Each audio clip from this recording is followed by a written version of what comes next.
So after the audition, what should the auditionee expect? How long should they wait? And how should they go about maybe asking for feedback, anything like that? Well, there are lots of different ways that this happens, but here we tend to be very quick about letting students know, because we believe that the audition process is an immediate thing, and we want to give feedback, and we want to give encouragement, and give advice, and let people move on with their lives if they're successful or not successful. I think the thing to remember is that when you're going for an audition, there are two outcomes. You either get it or you don't. You must be prepared for both, but you must not live with it for the rest of your life, that you have been insulted and undervalued and you're not worthy, because that is just not true. The fact that you're in the audition means that you are worthy. It means that we're not the right place for you, or we feel that we're not the right place. And I really think that's a very important thing, because we do see some brilliant people, but I don't know, there's just some that they don't relate to the way we work, or they don't take direction in the way we want them to. And we've got a particular sort of way of teaching, and I think that's why we have a workshop here. It isn't do your pieces and leave. It is a workshop, 4 hours, working on different aspects of performing arts. So it also gives the auditionee a chance to see, actually, is this for me? The institution and also meets the staff. Yes. And that's the same for the music students too. They get to meet the people that are actually going to teach them. And that's so with the instrumental staff as well. They get a feel of the place, which I think you can tell, I like it or I don't, by the way people work and everything. I think it is very difficult, and people try and think, what are they testing us on? And they're always second guessing. You shouldn't second guess. No. I think you just take what's asked and just go with it. Be very open. Yeah, really. Definitely. And what would you say, they get, obviously, imagine the auditionee's got the place. What would you advise them to do between the audition, getting the place, and coming on their first day? Not resting on their laurels, really. Maintaining the level that they're at and going further. There is a sort of sense, within this world, when you get an audition, and you pass the audition, it's for a job, but that job only lasts for 6 weeks or a couple of months, and while you're still doing that job, you're on to the next one. So you really do need to get into that habit of actually realizing that this is just part of life, and that you don't relax because you've passed. It's where the hard work begins.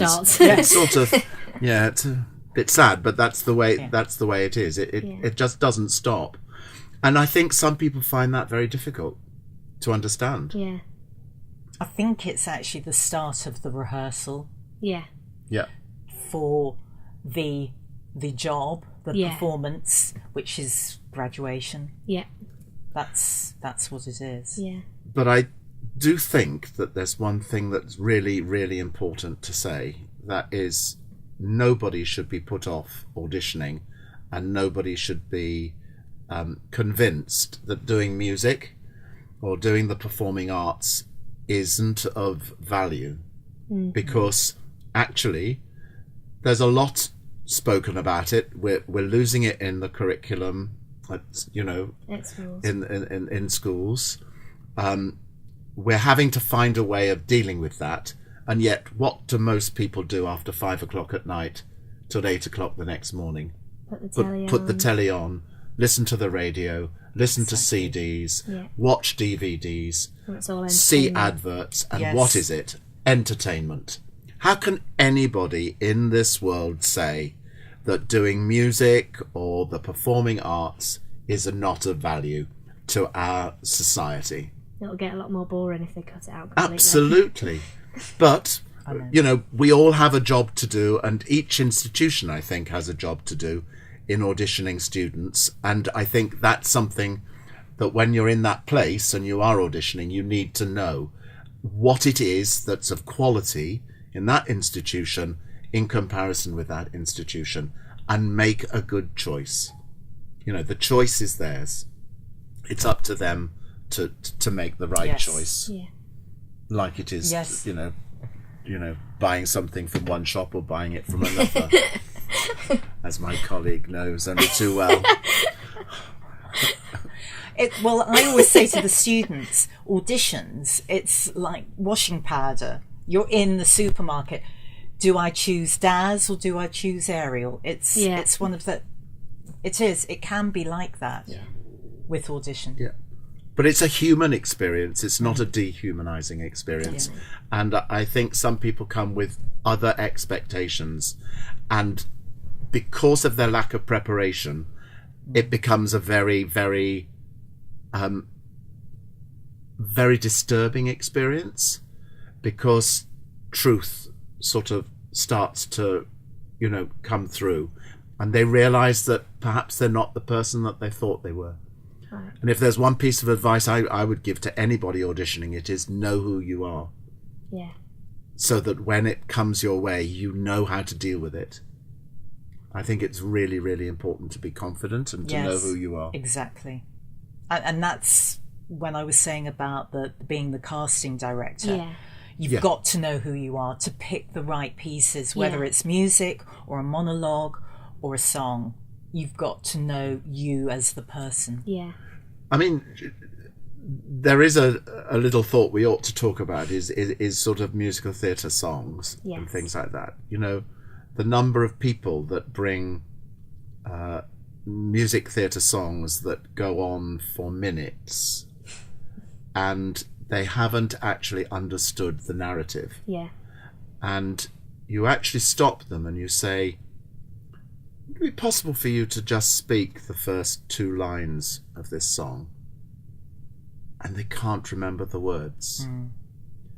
And this is a real problem, because what they've actually done is engaged with the music but not engaged with the text.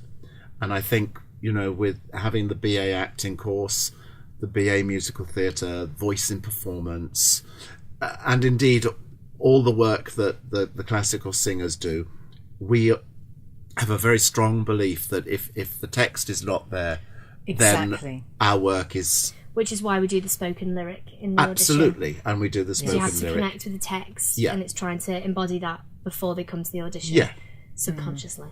Yes.